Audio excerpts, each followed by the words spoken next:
अलिफारने वाला घोड़ा। जब शहजादा अल्बर्ट ने तोहफा देखा तो वो हैरत और खुशी से उछल पड़ा। ये एक बहुत ही प्यारा और खूबसूरत सफेद रंग का घोड़ा था जिसके कंधों पर भी बहुत ही खूबसूरत सफेद चमकदार पैर थे। शहजादा अल्बर्ट उछलकर घोड़े पर सवार हो गया। पुराने जमाने का जिक्र है कि मुल्क यूनान में एक खूबसूरत और बावकार शहजादा अल्बर्ट रहता था।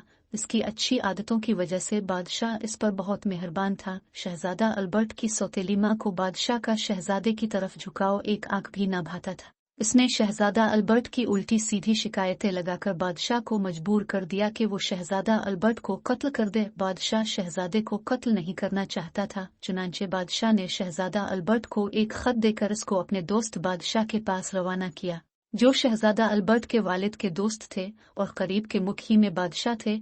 शहजादा अल्बर्ट को जो खत दिया गया था, इसमें बादशाह ने लिखा था कि शहजादे को मौत के घाट उतार दिया जाए। शहजादा अल्बर्ट ने सोचा कि अजनबी बादशाह जब इस खत को पढ़ेगा तो इसके साथ बहुत मेहरबानी से पेश आएगा। इसे क्या मालूम कि दर हकीकत ये खत इसकी मौत का परवाना है।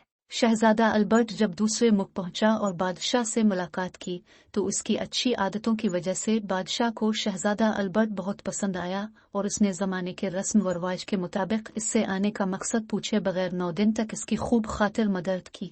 10वें दिन जब बादशाह ने शहजादा अल्बर्ट से आने का मकसद पूछा तो इसने बादशाह की खिदमत में अपने वालिद का खत पेश कर दिया। बादशाह ने जब खत पढ़ा तो बहुत ही परेशान हो गया, क्योंकि इतनी अच्छी आदतों वाले शहजादे को वो कत्ल नहीं करना चाहता था, मगर वो बादशाह की बात भी नहीं टालना चाहता था। चुनांचे इसने इस मसले पर बहुत सोचा और इससे छुटकारा पाने का एक दूसरा रास्ता निकाल ही लिया।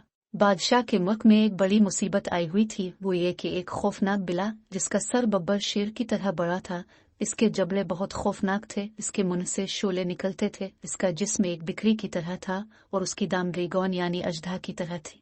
ये खौफनाक बिला सब लोगों के लिए मुसीबत बनी हुई थी। इस बिला ने बहुत से मर्दों, औरतों और बच्चों को खा लिया था। चुनांचे बादशाह ने शहजादे से दरख्वास्त की कि इस खौफनाक बिला को मार डाले, जो इस इलाके के लिए अजाब बनी हुई है। ये बहुत ही खतरनाक काम था, मगर शहजादे ने इस काम के करने से इनकार नहीं किया। वो नेक दिल शहजादा था और लोगों को तकलीफ और मुसीबत से निजात दिलाना चाहता था। इसने अक्ल की देवी से मदद की दरख्वास्त की। अक्ल की देवी हर बात जानती थी, साथ ही इसे मालूम था कि शहजादा कितना बहादुर है। चुनांचे इसने शहजादे की मदद की और इसे एक तोहफा दिया। जब शहजादा अल्बर्ट ने तोहफा देखा तो वो हैरत और खुशी से उछल पड़ा। ये एक बहुत ही प्यारा और खूबसूरत सफेद रंग का घोड़ा था जिसके कंधों पर भी बहुत ही खूबसूरत सफेद चमकदार पैर थे। शहजादा अल्बर्ट उछलकर घोड़े पर सवार हो गया। जैसे ही वो सवार हुआ, घोड़ा हुआ में बुलंद हैकर उड़ने लगा।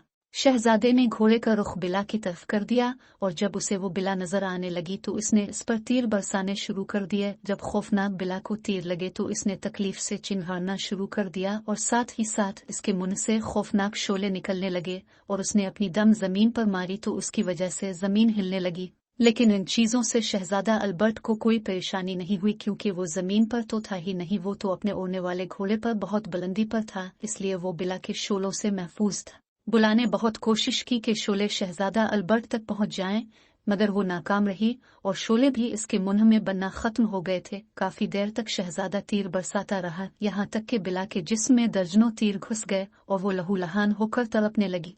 एक हौलनाक चिंगार के साथ खौफनाक बिला जमीन पर गिरकर हमेशा के लिए मर गई। इस तरह शहजादा अल्बर्ट की बहादुरी से इन लोगों को बरसों बाद इस बला से निजात मिली। बादशाह और उसके मुल्क की रियाया ये देखकर खुशी से बेकाबू हो गए। बिला से छुटकारा पाने पर मुल्क में बहुत खुशियां मनाई गई। इसके बाद भी बादशाह ने शहजादा अल्बर्ट को बड़े सख्त और मुश्किल काम सुपुर्द किए, मगर अपने उड़ने वाले घोड़े की मदद से वो हर मर्तबा सुरखरू हो जाता। आखिर बादशाह ने शहजादा अल्बर्ट को बहुत से तोहफे और इनामात से नवाजा और अपने मुल्क में अमन और सुकून के साथ रहने की इजाजत दे दी।